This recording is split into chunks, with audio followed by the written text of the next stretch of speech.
വൈകിട്ട് ഫ്രണ്ട്സിനൊപ്പം കറങ്ങി നടന്നപ്പോൾ ഇയാൾ ബസ് സ്റ്റോപ്പിൽ പരിങ്ങി നിൽക്കുന്നത് കണ്ടു. വൈകിട്ട് സ്പെഷ്യൽ ക്ലാസ് കഴിഞ്ഞപ്പോൾ ബസ്സുകാരുടെ മിന്നൽ പണിമുടക്കായിരുന്നു. ആ സ്ഥലം അത്ര പന്തിയല്ല, അതുകൊണ്ട് വീട്ടിൽ കൊണ്ടുവന്നാക്കാന്ന് വിചാരിച്ചു. ശ്യാമയുടെ പേരിൽ വേറെയും കുറേ ഇഷ്യൂസ് ഉണ്ടായിട്ടുണ്ടല്ലോ, അതുകൊണ്ട്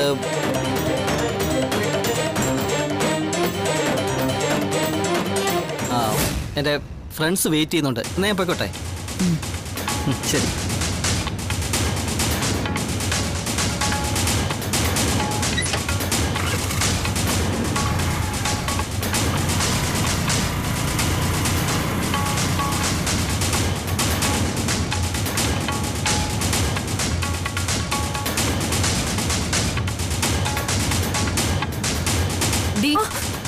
നീ എങ്ങോട്ടാ? എവിടെ കയറി പോന്നു?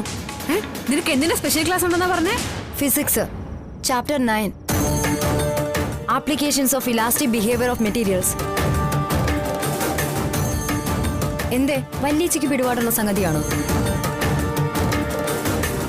അതിന് കോളേജിന്റെ പടി കാണണമല്ലോ. ഓ മതി, രണ്ടും കൂടി ഇനി അത് പറഞ്ഞ് വഴക്ക് വേണ്ട. എന്തെങ്കിലും പണിമുടക്കുണ്ടാവുമ്പോ ഓട്ടോ പിടിച്ച് വരാനല്ലേടി നിന്റെ കയ്യിൽ കാശ് തന്നു വിട്ടത്? 500 രൂപയല്ലേ? അത് ഇന്നലെ സ്പെഷ്യൽ ഫീസ് കൊടുത്തു. അങ്ങനെ ഒരു ഫീസിന്റെ കാര്യം നീ ഇവിടെ പറഞ്ഞിട്ടില്ലല്ലോ. ചേച്ചി, ഇത് കോളേജാ. ചെറിയ പൈസക്കൊന്നും അവര് മുന്നറിയിപ്പ് നോട്ടീസ് തരില്ല. ഓഹോ, ആ വിട്, വിട്ടേക്ക്. നിനക്ക് എത്ര വേണ്ടെന്ന് വെച്ചാൽ ഞാൻ തരാം. എനിക്ക് അധികമൊന്നും വേണമെന്നില്ല. 10-500 മതി കയ്യിൽ വെക്കാൻ.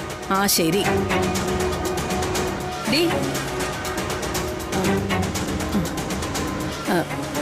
നമ്മുടെ ഹോട്ടലിലെ പണപ്പെട്ടിന്നേ ഒരു 8000 രൂപ കാണാതായിട്ടുണ്ട്. 8000 രൂപ. ഇതാ, ഇത് മുഴുവൻ നീ എടുത്തോ. അധികമുള്ളത് പഴയ പറ്റില് വരവ് വെച്ചു. എനിക്കിപ്പോ ഒരു ഡോസ് തന്നാ മതി. ബാക്കി കടം ഞാൻ കുറേശ്ശെ വീട്ടിക്കൊള്ളാം.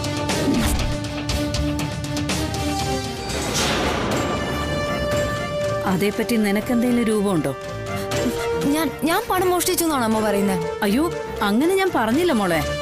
നിനക്കെന്തെങ്കിലും അതിനെപ്പറ്റി അറിയോന്നേ ചോദിച്ചുള്ളൂ. അമ്മയെ ചോദ്യം വലിയ ചൂട് ചോദിച്ചോ? ആ, അവളോടാ ഞാൻ ആദ്യം ചോദിച്ചത്. എന്നിട്ട് എന്തു പറഞ്ഞു? മോളെ, അമ്മയുടെ മൂത്ത മോള് പറഞ്ഞ മറുപടി തന്നെ എനിക്കും പറയാനുള്ളൂ.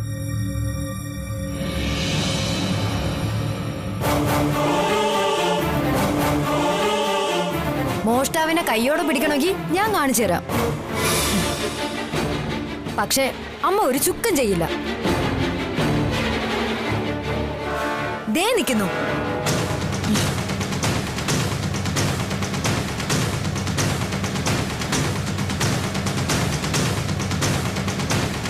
നീ കണ്ടോ അവരെടുക്കുന്നത്? ആ, അവര് മേശ വലിപ്പ് തുറന്ന് കാശെടുക്കുന്നത് ഞാൻ കണ്ടതാ. എപ്പോ? അത് ഇന്നലെ രാത്രിയാ. ഈശ്വര, അയ്യോ, ഞാൻ പറഞ്ഞില്ലേ അവരെ ഇത് ചെയ്യൂന്ന്. പിടിച്ച് പോലീസിൽ ഏൽപ്പിക്കുക വേണ്ടത്. വല്ലവന്റെ മുതല് മോഷ്ടിച്ചിട്ട് നിൽക്കുന്ന നിൽപ്പ് കണ്ടില്ലേ? ഇവരെ ഞാൻ ഇന്ന് ശരി.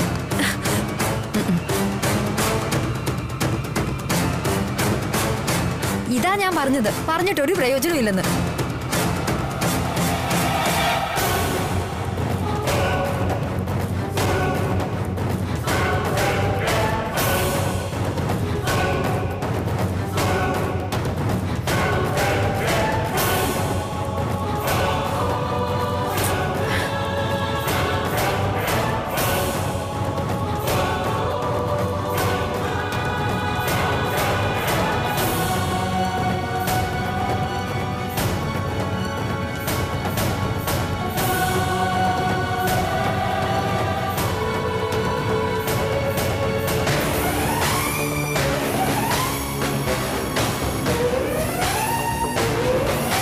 അതിന് ഇന്നലെ രാത്രി ശ്യാമ,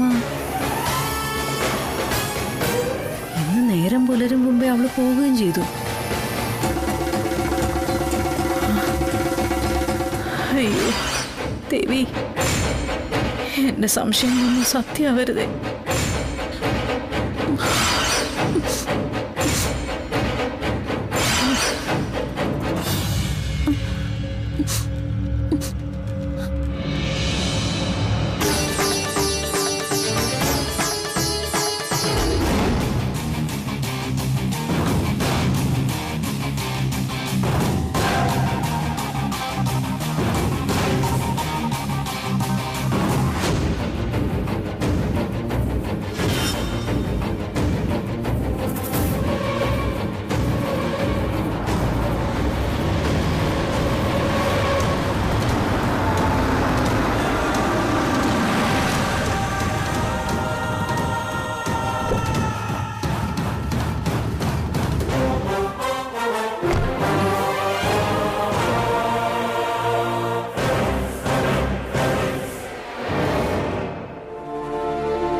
വന്ന് നിൽക്കുന്നേ? സരള ഇതുവരെ വന്നില്ലേ? ഇത് നിന്റെ പേരിൽ ചെയ്ത സ്പെഷ്യൽ പൂജയുടെ പ്രസാദമാ.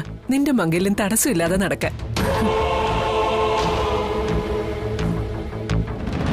അമ്മ നേരത്തെ സന്ധ്യക്ക് തന്നെ വന്നു. ഞാൻ ഭാമാന്റെ കാത്തു നിന്നത് എനിക്ക് സീരിയസ് ആയിട്ടൊരു കാര്യം. ദേ നോക്ക് സുസ്മി, കല്യാണക്കാര്യം മാറ്റിവെക്കുന്ന കാര്യമാണെങ്കിൽ ഒരു സംസാരവും വേണ്ട. മനസ്സിലായോ? അക്കാര്യം ഞാൻ നേരത്തെ തീരുമാനിച്ചു കഴിഞ്ഞതാ. പിന്നെ പാചകമോ വീട്ടുജോലിയോ ഒന്നും അറിയില്ലെന്നുള്ള ഒഴിവ് കഴിവും വേണ്ട. അതിനുള്ള സംവിധാനവും ഞാൻ ഓൾറെഡി ചെയ്തു കഴിഞ്ഞു. Hello, good evening.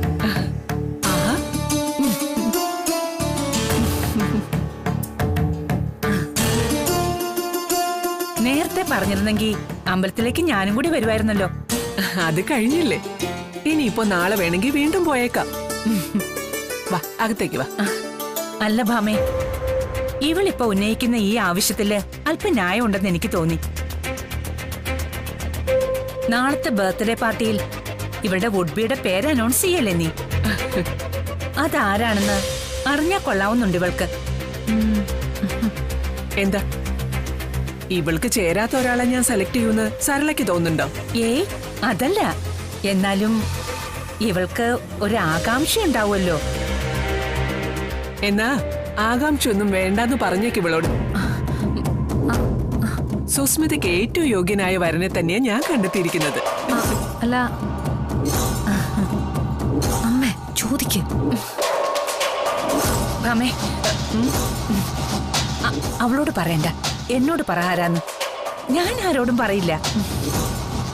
അപ്പോ ആകാംക്ഷ സുസ്മിതയ്ക്ക് മാത്രമല്ല. രഹസ്യം രഹസ്യമായി തന്നെ ഇരിക്കട്ടെ. പുറത്തു വിട്ടാ പിന്നെ അതിൽ എന്താ സരളെ സസ്പെൻസ്? ഇവളുടെ ഒരു കാര്യം.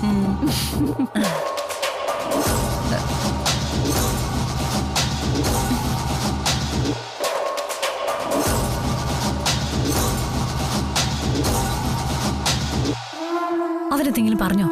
ഇല്ലടി, ഒരു പിടിയും തരുന്നില്ല. ആ തള്ള എന്താ? അയ്യോ എടി, ഒന്ന് പതുക്കെ. അവരെന്താ എന്നെ പറ്റി വിചാരിച്ചിരിക്കുന്നത്? സമ്മതം പോലും ചോദിക്കാതെ കയറൂരി കൊടുക്കാൻ ഞാൻ എന്താ ആടോ പോത്തോ മറ്റോ ആണെന്നാണോ? നിന്റെ ചാട്ടം ഒന്ന് കുറയ്ക്കടി. ഇതാ പറയുന്നത് നിനക്ക് ബുദ്ധിയില്ലാന്ന്.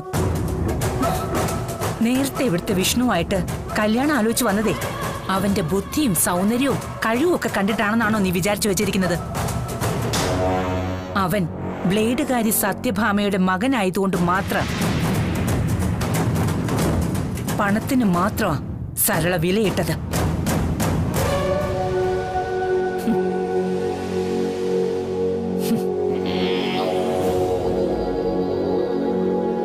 ഇന്നും അങ്ങനെ തന്നെയാ.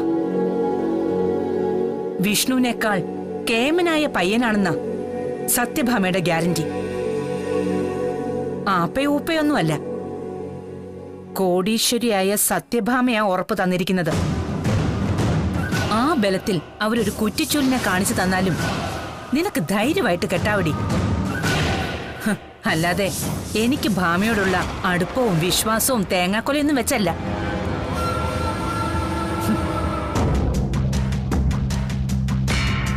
പിന്നെ കെട്ടുന്നവൻ ആരായാലും മുന്നോട്ടുള്ള ജീവിതം പെണ്ണിന്റെ മിടുക്കുപോലിരിക്കും. കാട് വിറപ്പിക്കുന്ന സിംഹവും അവന്റെ പെണ്ണിന് മുന്നിൽ വെറും മാൻകിടാവ, വെറും മാൻകിടാവ.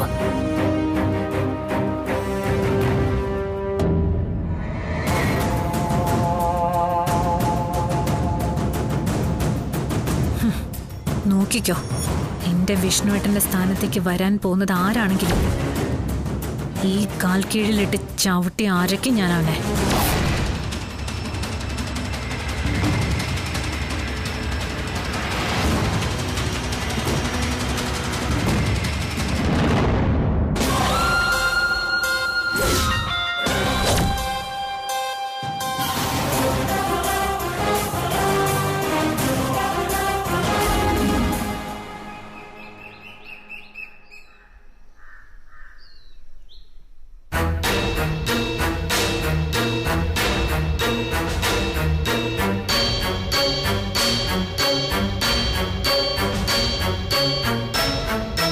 ശാരി,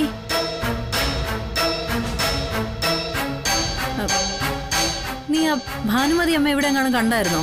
ഇല്ല, ഞാൻ കണ്ടില്ല. ഞാൻ അവർക്ക് കഞ്ഞി കൊടുക്കാൻ ഹോട്ടലിൽ പോയതായിരുന്നു. അവിടെ എങ്ങും കാണാനില്ല. ഇനി വീടിനകത്തെങ്ങാനും. ആ, അതിന് വീട്ടിൽ കയറാൻ ശ്യാമ സമ്മതിച്ചിട്ട് വേണ്ടേ? ശാരദാമ്മേ, ഇപ്പൊ ചെന്നാ നിങ്ങൾക്ക് കൈയോടെ പിടികൂടാം. ആരെ? ആ ഭൂലോക കള്ളിയില്ലേ ഇവിടെ ശാരദമ്മ നിർത്തിയിരുന്ന ആ തള്ള, അവര് തന്നെ ശാരദാമ്മേ ആ 8000 രൂപ കട്ടത്. അത് നിനക്കെങ്ങനെ മനസ്സിലായി? ശ്യാമമോള് വന്നു കഴിഞ്ഞിട്ട് മോഷണമാണോന്ന് ഉറപ്പിക്കാന്നല്ലേ ശാരദമ്മ പറഞ്ഞിരുന്നത്. ആ, ശ്യാമമോള് വന്നിട്ട് പണം എടുത്തില്ലെന്ന് പറഞ്ഞതോടെ അവര് പെട്ടു. കുറച്ചു നേരം അവിടെ ഇവിടെയൊക്കെ പരിങ്ങി നിൽക്കുന്നത് ഞാനും ശാന്തി കണ്ടതാ. കുറച്ചു കഴിഞ്ഞ് നോക്കുമ്പോ ആളെ കാണാനില്ല. ഇവിടെങ്ങാനും കാണുമെന്ന് കരുതി ഞങ്ങൾ അതത്ര കാര്യമാക്കിയതുമില്ല. ഇപ്പൊ ഞാൻ വീട്ടിലേക്ക് പോകുന്ന വഴി നോക്കുമ്പോ പഴവീട് അമ്പലത്തിന്റെ ഭജനപുരയിലിരിക്കുന്നു. ഉറപ്പായിട്ടും അവര് കട്ടിട്ട് സ്ഥലം വിട്ടതാ ശാരദാമ്മേ. അല്ലെങ്കിൽ അവരെന്തിനാ മുങ്ങിയത്? ആ, അതാ ഞാൻ പറഞ്ഞത് ഇപ്പൊ ചെന്ന കൈയോടെ പിടിക്കാന്ന്. അവരിവിടുന്ന് വേറെ എന്തെങ്കിലും സാധനങ്ങൾ എടുത്തിട്ടുണ്ടോ എന്ന് നോക്കിയാൽ നന്നായിരിക്കും. അമ്മേ, പണം മോഷ്ടിച്ചത് ഭാനുമതി അമ്മയല്ല. പിന്നാരാണെന്ന മോള് പറയുന്നേ? നീ പറയ്, ആരാത്? ഇടി പറയാൻ, ആരാന്ന്?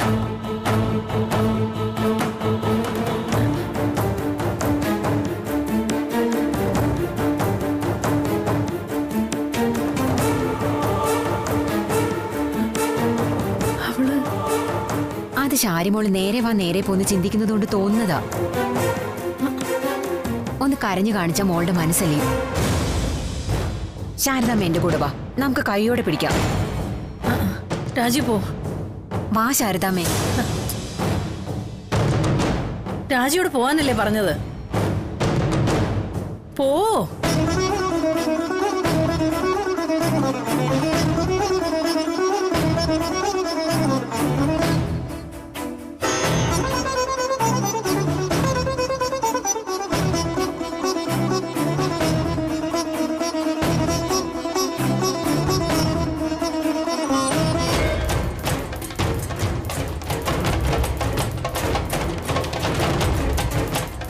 സത്യം പറ, നിനക്ക് എന്തിനാ ഇപ്പൊ കാശ്?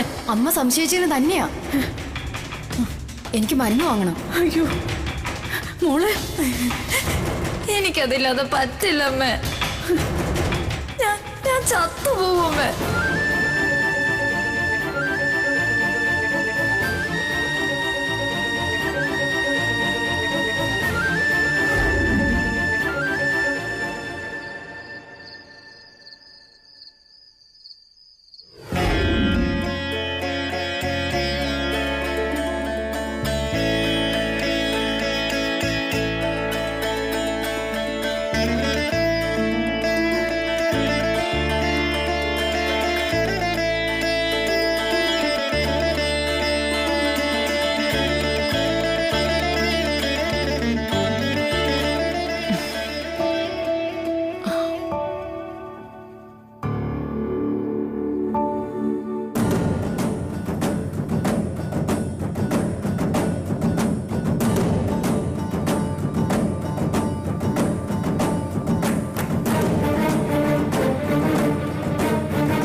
ശാരദാമ്മയോ? ശാരദാമ്മ എന്താ ഇവിടെ? ഭാനുമതി അമ്മ എന്താ ഇവിടെ? നിങ്ങൾ എന്തേലും മോഷ്ടിച്ചോണ്ട് വന്നിട്ടുണ്ടോ എന്റെ വീട്ടിൽ നിന്ന്? സത്യമായിട്ടും ശാരദാമ്മേ, ഞാനൊന്നും എടുത്തിട്ടില്ല. നിങ്ങൾ പറഞ്ഞ കാശെടുത്തത് ഞാനല്ല. പിന്നെ നിങ്ങൾ എന്തിനാ അവിടെ നിന്ന് ഒളിച്ചോടി പോകുന്നത്? ഒളിച്ചോടി പോന്നതൊന്നും അല്ല ശാരദാമ്മേ. ഞാൻ എടുത്തതല്ലെങ്കിലും ആ 8000 രൂപ ഞാൻ ശാരദാമ്മയ്ക്ക് തിരിച്ചു തരും. ഉടനെയൊന്നും പറ്റത്തില്ലായിരിക്കും, എന്നാലും ആ പഴി ചുമന്നുകൊണ്ട് നടക്കാൻ പറ്റില്ല. അതുകൊണ്ടാ എങ്ങനെയെങ്കിലും ആ പണം തരാമെന്ന് ഞാൻ വിചാരിച്ചത്. നിങ്ങൾ എങ്ങനെ തരൂന്നാ? നിങ്ങൾക്ക് വേലയും കൂലിയൊന്നും ഇല്ലല്ലോ. ശാരദാമ്മ പറഞ്ഞതുപോലെ കൈ നീട്ടാൻ അറിയാം, അതേ അറിയൂ. ചെറിയൊരു കാശൊക്കെ അതിൽ നിന്ന് മിച്ചം പിടിക്കാം. രാവിലെ മുതൽ തെണ്ടിയ വൈകുന്നേരം ആകുമ്പോഴേക്കും അതിൽ നിന്ന് എന്തെങ്കിലുമൊക്കെ തടയും. ഇവിടെ വന്ന ഭജനമഠത്തിൽ തല ചായ്ക്കാം. വിശപ്പടക്കാൻ കുറച്ച് പടച്ചോറും കിട്ടും. അതൊക്കെ തന്നെ വലിയ ധാരാളിത്വമല്ലേ ഈ തെണ്ടൽക്കാരുടെ ജീവിതത്തില്. ശാരദാമ്മയ്ക്ക് ഇനിയും വിശ്വാസമായിട്ടില്ല അല്ലേ? എന്നാ ഇത് പിടിച്ചോ. ബാക്കിയും കൂടെ ഞാൻ എങ്ങനെയെങ്കിലും സംഘടിപ്പിച്ചു തരാം. ഇത് നിങ്ങൾക്ക് എന്തെങ്കിലും ആശുപത്രി ചെലവുണ്ടായോ അതിനുവേണ്ടി വെച്ചേക്കുന്നതല്ലേ? അങ്ങനെയൊന്നും ഉണ്ടാവത്തില്ല. ദാ ഇതിനുള്ളിലിരിക്കുന്ന ഭഗവാൻ എന്നെ കാത്തോളും. അല്ലെങ്കിൽ തന്നെ എന്റെ ഈ ജീവിതം കൊണ്ട് എന്താ പ്രയോജനം അല്ലേ ശാരദാമ്മേ? വല്ലാതെ മുഷിഞ്ഞു. അധികം വലിച്ചു നീട്ടാതെ ഇതങ്ങ് തീരട്ടെ എന്ന്. ദാ ഇത് വെച്ചു. ഇതെനിക്ക് വേണ്ടെങ്കിലോ? ഇതേ ഉള്ളൂ എന്റെ കയ്യില്. 8000 രൂപ തരാൻ നിങ്ങൾ ഉദ്ദേശിക്കുന്നുണ്ടെങ്കിൽ അത് മുഴുവനായിട്ട് എനിക്ക് വേണം. അത് തന്നിട്ട് പോയാ മതി നിങ്ങൾ എന്റെ വീട്ടിൽ നിന്ന്. ശാരദാമ്മയുടെ നല്ല മനസ്സെനിക്ക് മനസ്സിലായി. ശാരദാമ്മ എന്നെ ഒരിക്കലും സംശയിച്ചിട്ടില്ലെന്നും എനിക്കറിയാം. പക്ഷേ ഇനി ഒരു മോഷണം കൂടി അവിടെ ഉണ്ടായ അത് താങ്ങാനുള്ള ആവതില്ല എനിക്ക്. ഇനി ഒന്നല്ല, ഒരു 100 മോഷണം കൂടി അവിടെ ഉണ്ടായാലും ഞാൻ ഭാനുമതി അമ്മയെ സംശയിക്കില്ല. മോഷ്ടാവാരാണെന്ന് എനിക്ക് ഏകദേശം ധാരണയുണ്ട്. ഇനി അത് ഉറപ്പിച്ചാൽ മാത്രം മതി. ആരാ ശാരദാമ്മ അത്? പറയാറായിട്ടില്ല. അതൊന്നും അങ്ങനെ ആവാതിരിക്കട്ടെ എന്നാ ഇപ്പൊ എന്റെ പ്രാർത്ഥന.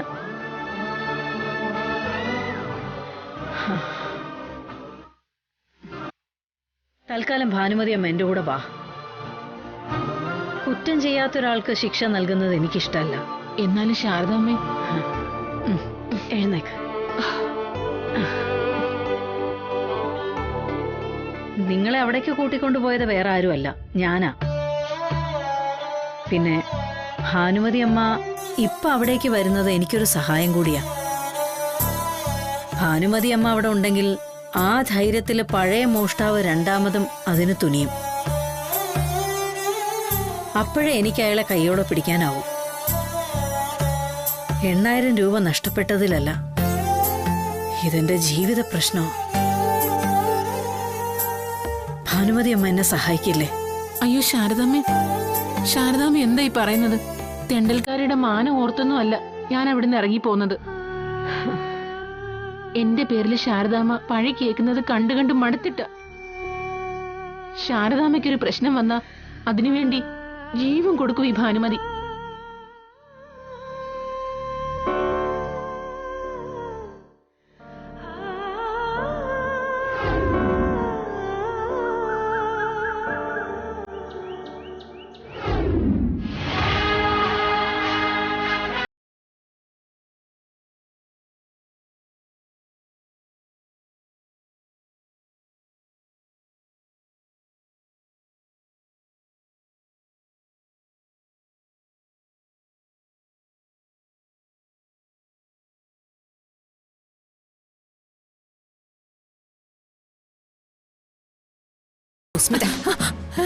എന്താ എന്താന്നോ? അപ്പൊ ഇന്നലെ പറഞ്ഞൊക്കെ മറന്നോ നീ? ദേ സമയം 4 മണി കഴിഞ്ഞു. ആണോ? ഇന്ന് 4 ഞാൻ ഉറങ്ങുന്നത്. അപ്പൊ ഗുഡ് നൈറ്റ്. Good night. ഇത് പട്ടാ പകല. മര്യാദയ്ക്ക് എഴുന്നേറ്റ് വന്നേ. എന്തിന്? കുന്തിന്. ദേ ഒരുപാട് പണികൾ അവിടെ ബാക്കി കിടക്ക്. അതിന് അതൊക്കെ ഞാൻ ചെയ്യണോ ഇപ്പോ? ചെയ്യണം. എന്താ സത്യം ഇങ്ങോട്ട് വിളിക്കട്ടെ? ഇന്നത്തോടെ നിന്റെ ഇവിടുത്തെ താമസവും മതിയാക്കി. അയ്യോ വേണ്ട, ഞാൻ വരാം. എന്നാ പിന്നെ എണീറ്റ് വാ. Anyway happy birthday to you. Thanks. Birthday ആയതുകൊണ്ട് എനിക്ക് കുറച്ച് ഇളവ് തന്നൂടെ ശാലിനി പ്ലീസ്. നോ, ഒരു കുന്ന് തുണി കിടപ്പുണ്ട്, നീ അതൊക്കെ എടുത്ത് അലക്കി വെളുപ്പിക്കണം. അതിന് എനിക്ക് അത്രയും തുണികളൊന്നും ഇല്ലല്ലോ വാഷ് ചെയ്യാനായിട്ട്. അയ്യോ, നിന്റെ മാത്രമല്ല, എന്റെയും വിഷ്ണുവേട്ടന്റെയും പ്രീതിയുടെയും അച്ഛന്റെയും സത്യാമ്മയുടെയും എല്ലാവരുടെയും ഉണ്ട്. ആണോ? എങ്കിൽ പിന്നെ ആ പിള്ളേച്ചന്റെയും പൊന്നിയുടെയും കൂടെ ആവാമായിരുന്നല്ലോ. ഞാനത് മറന്നുപോയി. ഞാനേ അവരോട് പറയാം, അവർക്ക് കഴുകാനുള്ളത് എടുത്തോണ്ട് വരാം. ശാലിനി പ്ലീസ്. ഒരു പ്ലീസും ഇല്ല. കൊല്ലു എന്നെ.